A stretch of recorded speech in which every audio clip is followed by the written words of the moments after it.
Pagi ini saya lanjutkan pengajaran firman Allah. Bagian yang kemarin saya lanjutkan hari ini. Kita masih belajar dari semut. Pelajaran apa yang kita bisa belajar dari binatang yang kecil dan lemah yang namanya semut? Karena ternyata Tuhan dorong kita untuk belajar dari makhluk yang kecil yang namanya semut. Pelajaran apa dari binatang kecil ini? Kita baca ayatnya, Amsal pasal 6 ayat 6 dan 8. Saya baca 6, saudara 7, 8 sama-sama ya. Amsal 6 ayat 6 begini kata firman Allah, hai pemalas, pergilah kepada semut, perhatikanlah lakunya dan jadilah bijak. Terus 7, biarpun tidak ada pemimpinnya, pengaturnya atau penguasanya. Sama-sama 2, 3. Ia menyediakan rotinya di musim panas dan mengumpulkan makanannya pada waktu panen. Singkat saja lanjutan dari kemarin, pelajaran apa dari binatang kecil yang lemah namanya semut? Semut itu punya kekuatan. Memang dia lemah, tapi dalam diri semut itu punya mentalitas yang kuat. Kekuatannya, kelebihan dari makhluk yang lemah yang pertama kemarin kita belajar adalah semut itu fokus untuk mencapai tujuan, tidak mudah menyerah, never give up, dihalangi tetap maju sampai nyampe pada tujuan, fokus sasaran hidupnya. Udah lewat. Kalau Anda pengen tahu pelajaran ini, simak dengar khotbah doa pagi yang kemarin. Yang belum saudara ya. Sekarang kita masuk pada yang kedua. Apa kelebihan kekuatannya binatang makhluk yang lemah yang namanya semut? Mentalitas apa? Kebijaksanaan apa yang kita belajar dari semut yang kecil? Yang kedua, semut itu ternyata makhluk ini mempunyai disiplin diri. Anda lihat gambar itu, semut itu disiplin ternyata. Makanya permisi bicara kalau saya berkata begini, kalau kita sebagai anak-anak Tuhan, kita orang Kristen gitu loh, apalagi kita pelayan-pelayan Tuhan, kita hamba-hamba Tuhan, kalau ternyata hidup kita nggak punya namanya disiplin, kayaknya menurut saya kita mesti malu sama namanya semut. Makanya zaman dulu kalau Anda ingat, ada seorang namanya Obi Mesak, itu ciptakan lagunya tentang semut ya. Malu aku malu sama semut merah.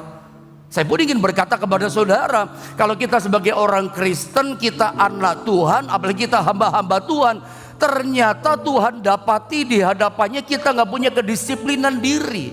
Kita nggak punya disiplin iman, kita nggak punya disiplin kesetiaan termasuk doa. Malu loh kita sama makhluk kecil yang namanya semut. Karena ternyata semut itu punya namanya kedisiplinan. Nah, ternyata yang namanya kedisiplinan ini itu ada kaitan dengan namanya kedewasaan.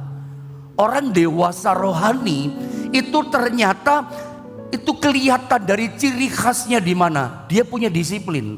Orang yang punya majority, punya kematangan rohani, itu ada kaitan dengan apa? Dia punya disiplin.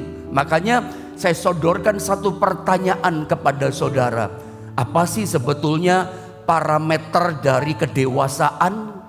Jawabannya adalah ini. Anda lihat screen berikutnya. Apa sih ciri khas orang yang dewasa, yang matang rohani? Dewasa juga cara berpikir. Yang nampak dalam diri orang dewasa itu apa? Anda lihat ini. Ukuran atau parameter dari kedewasaan, mau cara berpikir, kedewasaan iman rohani, itu adalah ini. Berkurangnya disiplin dari luar karena bertumbuhnya disiplin dari dalam. Coba pahami baik-baik kalimat saya ini. Ukuran, parameter, ciri khas yang paling mencolok dari seorang yang dewasa, bukan anak-anak, dewasa. Orang dewasa itu adalah berkurangnya disiplin dari luar karena bertumbuh semakin kuat disiplin dari dalam. Kalau Anda punya anak misalnya ya, seorang anak itu dia bergantung terus dengan yang namanya disiplin dari luar. Mesti diomongin terus, dinasehatin terus. Saya teringat ketika masa pandemi, zamannya daring sekolah, zaman online, saya tiap hari setelah doa pagi di sini, saya dampingi anak sekolah. anak saya yang kecil sekolah secara daring. Itu jam 7 pagi apa setengah 8 saya lupa itu ya. Ada ibadah sekolah yang dipimpin dari sekolahnya secara langsung, secara daring. Itu anak saya mesti nyatat ayatnya. Yang mengajar khotbah tadi siapa gurunya, dan itu mesti difoto. Ya, itu tanda tangan orang tua, di foto ada tanda tangan, dan fotonya disodorkan kembali lewat WhatsApp kepada wali kelasnya. Laporan, ini loh yang namanya Peter anak saya ikut ibadah tadi pagi, mesti laporan terus supaya gurunya tahu, oh ikut ibadah. Itu anak-anak, gurunya mesti support, lu mesti ibadah ya, mesti ikut kebaktian ya, meskipun gak sekolah, gak ada ibadah di sekolah, tetap ibadah di rumah lewat daring. Gurunya dorong terus. Bahkan zaman dulu, bahkan sampai hari ini pun anak-anak kita sama disiplin sekolah dilatih seperti itu. Pendeta yang khotbah siapa, saya sering tanda tangan punya anak-anak sekolah yang Kristen ya, selalu diminta laporan karena gurunya ingin memastikan kamu minggu mesti ke gereja, minggu kamu mesti ikut ibadah sekolah minggu. Gurunya dorong terus nasihat, ikut ibadah. Apakah seperti itu orang dewasa? Itu anak-anak butuh disiplin dari luar, butuh omongan, butuh petunjuk, butuh nasihat, butuh didorong, disupport. Lu mesti ibadah, lu mesti cari Tuhan. Gitu anak-anak. Apakah kita orang dewasa begitu? Enggak dong tentunya. Disiplin ibadah, disiplin doa, urusan cari Tuhan, itu kita nggak tunggu nasihat dari orang. Kita tahu dalam diri kita, aku butuh Tuhan, titik. Aku perlu cari Tuhan, memang aku butuh kekuatannya. Aku lemah kayak semut, aku nggak bisa apa-apa. Anda harus belajar bijaksana seperti semut. Dia punya disiplin, ya, dan dia itu memiliki seperti itu tumbuh dalam dari dirinya sendiri. Karena ternyata disiplin itu kaitannya dengan kedewasaan. Coba kita lihat ayat ini, saya buktikan dari ayat ini bahwa dia punya disiplin. Saya baca ya, Amsal 6 ayat 7 dan 8. Perhatikan baik-baik ayat firman Allah ini. Biarpun tidak ada pemimpinnya, di ayat 6-nya itu kan jelas semut kan ayatnya. Tadi kan kita udah baca 6, kita lewat, sekarang kita lihat 7. Biarpun maksudnya semut, binatang kecil yang lemah, tidak ada pemimpinnya, tidak ada rajanya, pengaturnya juga gak ada, atau penguasanya tidak ada. Tapi menarik loh, meskipun gak ada yang komando, yang ngatur, gak ada raja yang dorong-dorong, kasih support, kasih petunjuk. Ayat 8, coba sama-sama kita baca ayat 8 supaya dapat sesuatu kita di sini. Ayat 8, 2, 3. Ia menyediakan rotinya di musim panas dan mengumpulkan makanannya pada waktu panen. Ini disiplin loh. Ia, yaitu semut, menyediakan rotinya atau makanannya. Bukankah kata menyediakan sama dengan gini? Pokoknya musim panas tiba, dia selalu disiplin menyediakan makanannya. Karena dia tahu nanti akan datang musim paceklik, akan datang masa yang sukar buat hidupnya, dia gak bisa apa-apa. Makanya dia selalu menyediakan rotinya di musim panas. Musim kelimpahan dia kumpulkan makanan, dia kumpulkan roti di lumbungnya. Nanti begitu paceklik datang, krisis datang, kesukaran datang, dia gak kelaparan. Saya mau kasih tahu, gak ada ceritanya orang yang punya kedisiplinan mati kelaparan. Semut gak pernah kelaparan, semut gak pernah kekurangan di musim dingin, di musim krisis. Kenapa? Sebab dia punya disiplin yang baik. Saya berharap firman Allah ini menjadi jawaban buat kita. Firman Allah ini mempersiapkan roh kita dan iman kita memasuki musim paceklik, musim krisis, musim sukar yang katanya terjadi di prediksi tahun 2023. Tidak ada yang kelaparan, Anda tetap kelimpahan di masa sukar, Anda tetap dipelihara Tuhan. Sebab apa? Sebab Anda punya disiplin dengan Tuhan. Dan saya mau ingatkan, disiplin orang dewasa itu nggak harus didorong-dorong loh. Ayo ibadah loh, kita memang butuh ibadah kok. Urusan doa pagi ini pun kita nggak tunggu nasihat orang kan. Coba dengan cepat saya bergeser ke sini. Bagaimana sih caranya untuk mendisiplin diri kita supaya jelas? Bagaimana caranya? Kita baca Mazmurnya Korah. Pengalaman imannya seorang bernama Korah. Mari kita baca di ayat yang ke-6 dalam Mazmur 42. Ini cara mendisiplin yang baik. Gak bergantung sama disiplin dari luar, tapi disiplin dari dalam yang bertumbuh makin kuat. Kita lihat ayat yang ke-6 dari Mazmur 42. Sama-sama kita baca. 2, 3. Mengapa engkau tertekan, hai jiwaku, dan gelisah di dalam diriku? Berharaplah kepada Allah, sebab aku akan bersyukur lagi kepadanya, penolongku dan Allahku. Ini cara mendisiplin diri. Orang yang dewasa rohani, yang matang, majority rohaninya, itu dia gak terus menerus bergantung sama disiplin dari luar. Orang dewasa rohani, dewasa rohnya, imannya dewasa, itu dia bisa mendisiplin dirinya. Ketika dia lemah sekalipun, ketika tertekan, ketika sebetulnya dia menghadapi raksasa persoalan, dia menghadapi kesulitan yang sangat besar, dia itu bisa ngomongi dirinya. Orang dewasa rohani itu bisa memimpin dirinya sendiri, bisa menasehati dirinya sendiri. Kenapa? Ada disiplin yang tumbuh dari dalam. Sorry ya kalau saya katakan begini, maafkan saya. Kita jangan cuma bisa jago memimpin orang. Kalau kita rindu memimpin orang lain, tapi saya mengingatkan, nomor satu, kita, Anda dan saya harus bisa memimpin diri kita sendiri. Itu nomor satu. Kita jangan cuma jago nasehatin orang. Nomor satu, kita juga apakah kita jago menasehati diri kita. Kalau kita masih bergantung sama nasihat orang, maafkan, Anda belum dewasa rohani. Orang dewasa rohani itu ketika dia lemah, dia bisa ngomong. Misal dia tertekan, lagi stres, lagi depresi. Orang dewasa rohani bisa ngomong gini, "Hai, kenapa kamu stres? Kuatlah imanmu kepada Tuhan, berharaplah kepada Tuhan." Saya mau kasih tahu, ada saatnya, ada satu momen dalam hidup kita. Ada saatnya dalam satu titik, itu omongan orang gak bisa kuatkan kita. Omongan pendeta yang dekat sama kita gak bisa menghiburkan kita. Ini penting loh bagian kata-kata saya ini, perhatikan baik-baik. Ada saatnya di satu titik, misalnya kita menghadapi masalah yang berat sekali, sulit diselesaikan masalah. Di titik ini omongan siapapun tidak bisa kuatkan saudara. Kalau Anda pernah mengalami apa yang saya katakan ini, Anda pasti berkata, amin pendeta.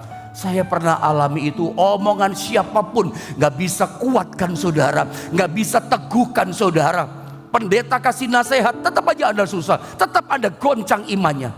Di saat titik itulah kedewasaan rohanimu sangat diperlukan. Engkau butuh nasihat dari dirimu sendiri. Di mana kau bisa berkata, tenang hai diriku, tenang hai jiwaku, berharaplah kepada Tuhan, percaya kepada Tuhan. Kamu jangan stres. Anda bisa ngomongin dirimu, Anda bisa tundukkan dirimu sendiri, dan bisa pimpin dirimu yang lagi stres, berat dan tertekan.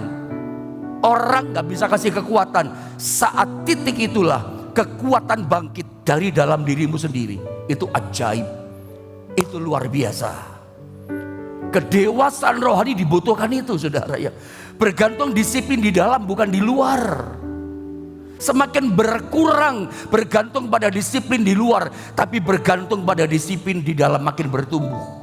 Dan ketika Anda berkata, berharap pada Tuhan, hai diriku, hai jiwaku, percayalah kepada Tuhan. Tiba-tiba Anda kuat.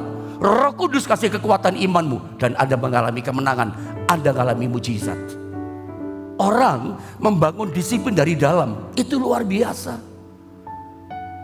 Gak terus-terusan dinasihati, ayo doa, ayo ke gereja. Maafkan, itu anak-anak kita loh. Itu anak-anak kita, bukan anak-anak lagi. Jadi saya ingin bilang sama saudara, tingkat kedewasaan rohani kita itu tidak ditentukan berapa lamanya kita atau berapa puluh tahunnya kita sudah jadi Kristen. Bukan itu. tingkat kematangan rohani seseorang, tingkat kedewasaan rohani seseorang tidak ditentukan puluhan tahun atau berapa lamanya dia orang Kristen. Dan saya katakan juga, kedewasaan rohani kita gak ditentukan rajinnya kita ibadah datang hari Minggu. Bukan itu, gak menentukan kok datang rajin hari Minggu. Memang kita perlu datang hari Minggu, bukan tidak. Saya tidak ingin berkata yang salah sama saudara. Setiap minggu kita perlu datang ibadah, tapi gak jadi jaminan orang keluar masuk gereja pasti kuat imannya. Tujuan kita adalah matang dan dewasa. Bagaimana dewasa? Kita bisa menasihati diri kita sendiri, seperti Korah ini loh. Berharaplah pada Tuhan, bersyukurlah kepada Tuhan. Ketika kita lagi gerundel hati, lagi ngomel, lagi susah, lemah, nah ngomong sama diri kita, hei jiwaku, jangan ngomel kamu, bersyukur, percaya pada Tuhan. Tuhan sanggup menolong hidupmu. Itu dewasa. Itu dewasa. Saya berharap sebelum Anda memasuki tahun 2023 yang konon diprediksi tahun ke-8, Anda betul-betul mencapai matang rohani dewasa. Kenapa? Punya kedisiplinan. Anda sudah ngerti dirimu, aku butuh Tuhan, aku butuh kekuatan. Kita cari firman, kita cari Tuhan. Setiap firman yang Anda dengar, rema yang Anda dapatkan, itu yang mendewasakan Anda. Waktu lemah itu muncul kayak terang lampu menerangi hatimu. Berharap pada Tuhan, percaya pada Tuhan. Saya berdoa pagi ini, biar kedisiplinan itu pun ada dalam hidup kita. Kalau kita gak punya disiplin, malu sama semut yang kecil. Sekarang kita lihat, itu yang kedua ya. Yang kedua, semut keistimewaannya, kekuatannya, meskipun dia lemah, tapi dia hebat, powerful, punya kekuatan. Disiplin luar biasa. Sehingga masuk masa sukar, dia gak kelaparan. Doa saya dengan kedisiplinan saudara secara rohani, saya percaya tahun depan diprediksi tahun gelap, Anda tetap dipelihara oleh Tuhan. Berkat kita bukan dari bumi ini, berkat kita dari sorga.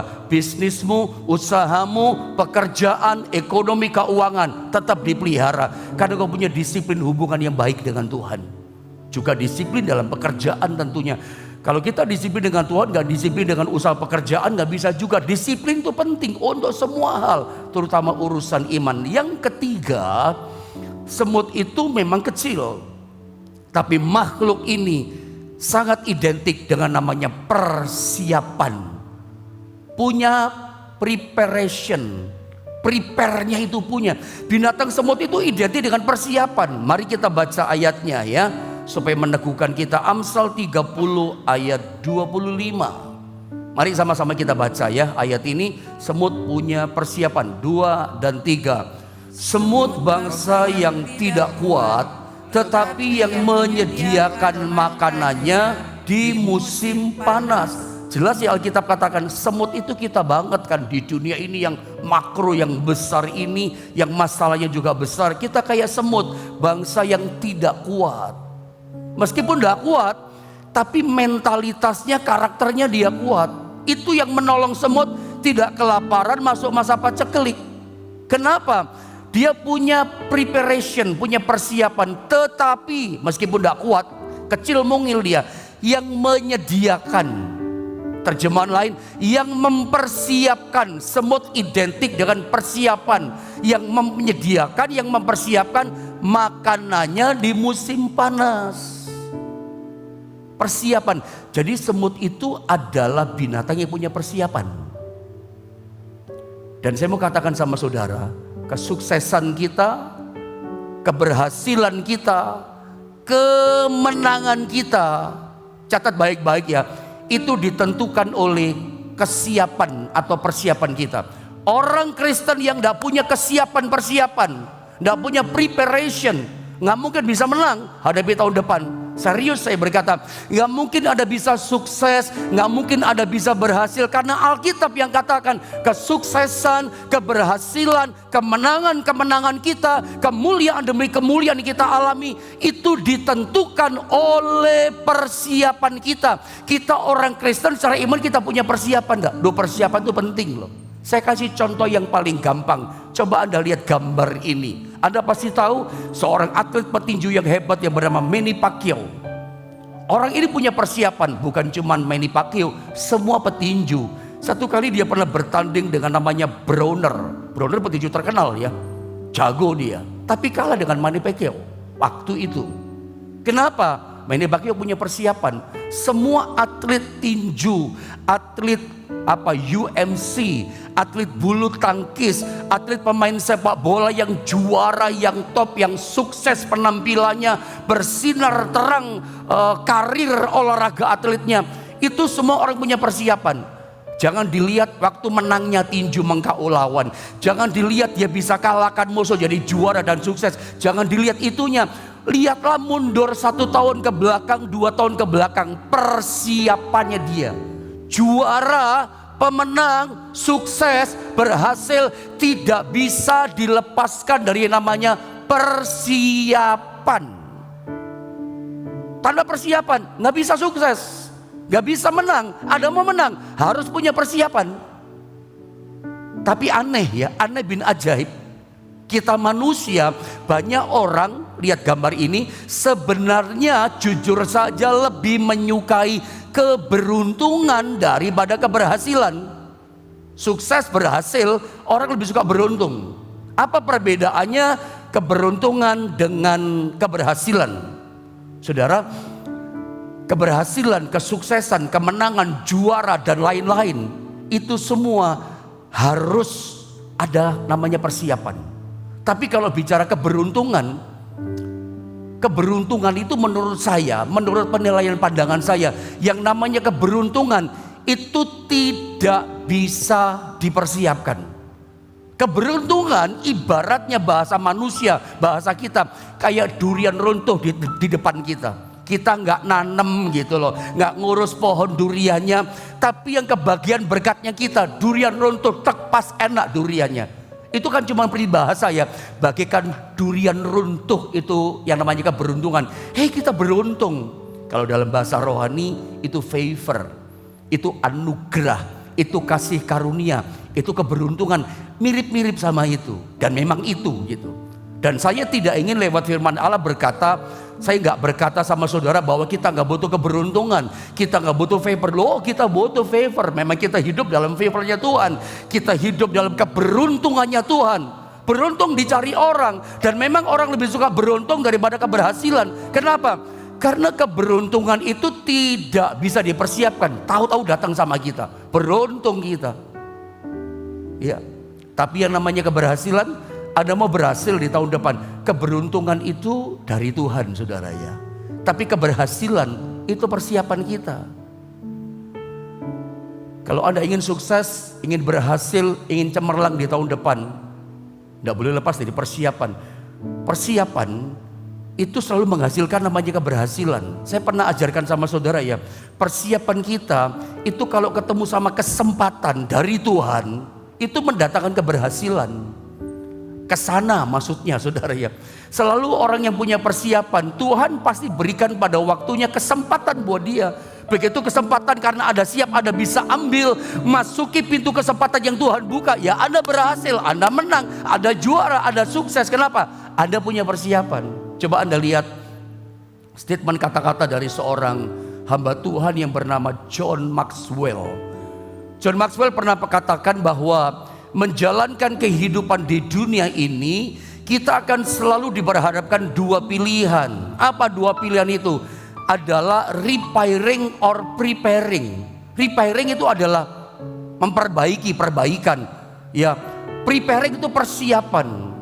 Selalu orang diperhadapkan pada hal ini, memperbaiki, perbaikan atau persiapan. Orang jujur saja ya, lebih banyak suka menyembuhkan daripada mencegah. Padahal yang harusnya betul adalah mencegah daripada menyembuhkan. Seringkali kita begini, ya salah ya enggak apa-apa lah, keliru enggak apa-apa, nanti diperbaiki kesalahannya, diperbaiki kekeliruannya. Orang kayaknya lebih suka itu gitu ya, daripada preparationnya, preparing, persiapan. Padahal yang namanya keberhasilan itu nggak bisa lepas dari namanya persiapan. Saya ingin sesungguhnya lewat firman Allah ini menjadi persiapan buat kita. Kita mesti siap hadapi tahun depan. Saya coba tunjukkan beberapa contoh ya. Alkitab memang mengajar kepada kita memang harus punya membangun diri kita dengan persiapan. Ingat, kita butuh keberuntungan. Keberuntungan gak usah dipikir, karena keberuntungan itu tidak bisa dipersiapkan. Dan Anda dan saya tidak ada sialnya. Anda dan saya karena punya Yesus, ditebus oleh darah Yesus, Anda dan saya adalah orang-orang yang beruntung. Coba bilang sama-sama saya. Anda bisa mulai chatting berkata, saya adalah orang yang beruntung di dalam Tuhan. Coba Anda mulai tulis, tahun 2023 tahun keberuntungan buat saya. Keberuntungan gak usah dipikir, saudara ya. Karena keberuntungan itu tidak bisa dipersiapkan, datang dari Tuhan. Kalau Anda punya persiapan diri dengan Tuhan, ya otomatis lah, saya katakan automatically gitu loh. Yang namanya apa? Beruntung itu datang. Dan beruntung itu bukan cuma sekali, itu terus bisa datang sama saudara. Anda orang beruntung, di tiap langkah hidupmu gak ada sialnya. Kalau ada masalah, Tuhan obat, datang kebaikan. Itu beruntung loh, itu beruntung loh. Selalu begitu anak Tuhan. Gak usah dipikir keberuntungan gak bisa dipersiapkan. Itu Tuhan sediakan buat anak-anak Tuhan. Kita butuh itu. Tetapi kita butuh persiapan. Mau menang tahun depan, kita mesti persiapan. Alkitab bicara soal persiapan. Lihat kisah tentang 5 gadis atau 5 darah yang bodoh dan 5 darah bijaksana. Di ayat-ayat ini Matius 25, saya baca dengan cepat saja ya, loncat-loncat ayat ya, supaya bisa ngerti maksudnya, makanya saya mesti baca ini. Gadis-gadis yang bodoh itu membawa pelitanya, tetapi tidak membawa minyak. Jelas ya, bodoh punya pelita, nggak punya minyak, nggak punya persiapan minyak. Jelas di sini. Sedangkan gadis-gadis yang bijaksana itu membawa pelitanya dan punya persiapan. Juga minyak dalam buli-buli mereka. Ini membedakan bodoh sama bijaksana. Ini gambaran gereja. Ini gambaran kita orang percaya. Ada termasuk yang bodoh atau yang bijaksana kita ini. Yang bijaksana punya pelita terus terang bersinar. Mau tahun depan bersinar, tahun depan. Tahun keberuntungan 2023 bukan kegelapan buat saudara, bukan krisis buat pekerjaanmu, bisnismu, kerjaanmu, ekonomimu, keluargamu, usahamu terus bersinar kayak pelita terang. Kenapa? Punya minyak. Karena Anda punya preparation, persiapan. Minyak itu bicara Roh Kudus. Minyak itu bicara urapan Allah. Minyak itu bicara hadiratnya Allah memenuhi hidup kita. Itu dia. Cari Tuhan, persiapan sebelum masuk sana, terus datang dan terus datang sama Tuhan. Itu minyak. Setiap kita menyembah Tuhan, setiap kita dengar firman pagi ini, urapan minyak itu mengalir sama kita. Anda tahu bagaimana caranya minyak terus mengalir? Duduk diam di kaki Tuhan, mendengar perkataan Tuhan. Anda baca firman, Anda melakukan firman, taat sama firman, itu membuat minyak terisi loh. Sederhana saya ngomong, enggak muluk-muluk. Ada pengen tahu caranya pengurapan mengalir? Tambah limpah minyak, tambah limpah bagaimana? Supaya pelitanya tetap terang bagaimana? Ketika Anda baca firman, waktu Anda baca, itu minyak mengalir loh. Anda dengar firman seperti pagi ini, itu minyak mengalir. Anda mentaati firman, itu minyak mengalir. Duduk diam menyembah, memuji Tuhan. Engkau baik, engkau dahsyat, itu minyak turun sama kita. Dan seterusnya. Sederhana. Jangan bodoh. Sekarang pelitanya bersinar, tapi minyaknya habis, mati di tahun depan. Gelap dunia, Anda ikut gelap. Saya baca lagi.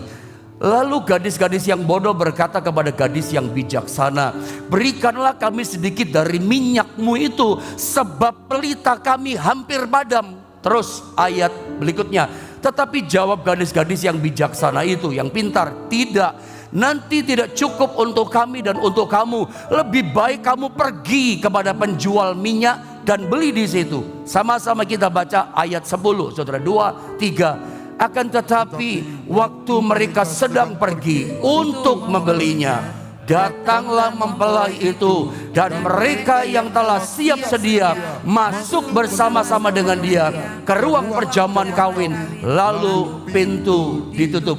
Anda tahu bagaimana nasibnya gadis yang bodoh, darah 5 yang bodoh tadi? Mereka beli minyak, begitu balik apa yang terjadi? Pintu ditutup.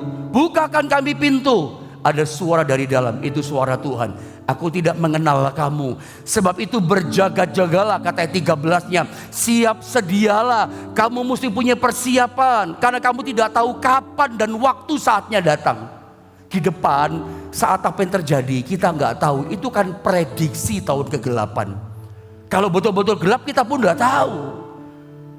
Kita hari ke depan kita nggak ngerti. Yang penting kita punya preparation, persiapan. Sudahlah, siap punya minyak. Kalau Anda punya minyak, penuh dengan minyak, ada Roh Kudus, ada urapan Allah, hadirat Allah memenuhi hidupmu. Tidak usah takut, meskipun di depan tahun kegelapan, pelitamu tetap bersinar terang.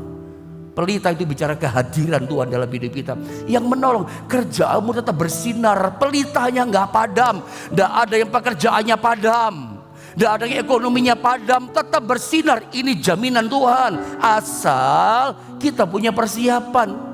Tuhan selalu berikan kepada orang yang punya persiapan. Terutama ini loh, belajar firman Tuhan secara utuh, persiapan secara firman. Kalau Anda baca, saya baca singkat saja ayat ini ya. Mazmur 127 ayat 5. Berbahagia atau diberkatilah orang yang telah membuat penuh tabung panahnya dengan semuanya itu. Tabung panah diisi dengan anak panah, senjata peperangan. Ya, ini bicara firman, diisi terus. Ini bicara persiapan, bukan? Persiapan kan? Terus sampai penuh. Ia tidak akan mendapat malu, tidak akan malu saudara, apabila ia berbicara dengan musuh-musuh di depan pintu gerbang. Di depan 2023 ada musuh loh. Apa musuhnya? Katanya tahun kegelapan, tahun kesukaran. Saya bukan membesarkan kegelapannya, krisisnya, tidak. Oh, yang saya besarkan kuasa Tuhan kita lebih besar dari kegelapan yang di depan sana. Bagaimana cara persiapan? Salah satunya persiapkan tabung hati kita diisi dengan firman. Senjata peperangan kita isi firman. Kadang ada banyak orang gini, ketika dengar khotbah dia kecewa ke gereja. Pendeta ini khotbah kok seperti yang tidak aku butuhkan. Atau pagi ini jangan-jangan ada kecewa. Ini khotbahnya pendeta Yohanes pagi ini kok tidak seperti yang kau butuhkan. Kok tidak cocok sama aku, kok tidak pas sih. Saya mau ingatkan, firman yang diberitakan itu seringkali persiapan buat kita. Kalau firman diberitakan, jangan-jangan firman ini Tuhan kasih sama Anda untuk persiapan besok lusa buat saudara hadapi masalah. Persiapan minggu depan jangan-jangan buat saudara. Lu iya loh. Jangan ngomong dulu nggak cocok, nggak pas nih pendeta khotbahnya. Misalnya pendeta bicara mengampuni, nggak taunya minggu depan Anda punya masalah, marah-marahan, dendam, bertengkar sama seseorang. Padahal Anda persiapkan firman, kamu mesti lepaskan pengampunan. Dengar itu baik-baik. Ada seorang pernah chatting sama saya, bapak dari Surabaya. Ketika dia berkata, puji Tuhan Pak Pendeta, Tuhan udah persiapkan hati saya dengan firman yang diberitakan. Mantap, hadapi masalah siap dengan iman. Lewat firman sudah timbul iman yang solid. Sehingga ketika hadapi masalah, mujizat yang terjadi. Wah, itu luar biasa. Karena memang firman itu mempersiapkan kita. Persiapan firman, saya percaya. Karena waktu terbatas, mungkin saya sudahi sampai di sini, walaupun masih ada gambar yang lain. Yosua menggantikan Musa dan seterusnya. Tapi mungkin Anda udah ngerti ya, Musa itu begitu mati, orang yang siap yang dipercayakan oleh Yosua, selalu kesuksesan, kemenangan, juara, keberhasilan, bersinar terang. Itu kaitannya dengan persiapan. Kesempatan datang, kita siap. Sukses Anda. Tahun depan ada sukses, ada bersinar terang. Karena kita punya persiapan. Saya nggak ngomong suksesnya loh. Kalau Anda nggak akan bisa sukses, Anda nggak bisa bersinar terang kalau Anda nggak punya persiapan dengan Tuhan. Dan persiapan itu kalau orang Jawa ngomong loro kabeh. Tahu loro kabeh? Oh, sakit semua, bayar harga, bangun lebih awal, cari Tuhan, baca firman, dengar firman. Persiapan seorang atlet, wah itu keras, setengah mati, badannya dilatih terus, di pressing terus saudara ya. Kita mesti memang seperti itu untuk cari Tuhan. Bukan ngomong suksesnya loh saya. Sukses itu datang ketika Anda punya persiapan. Saya berharap di akhir tahun ini firman ini mempersiapkan kita serius dengan Tuhan. Maka tahun ke depan Anda bukan gelap ikut sama dunia gelap. Tetap pelitamu bersinar terang. Imannya bersinar terang.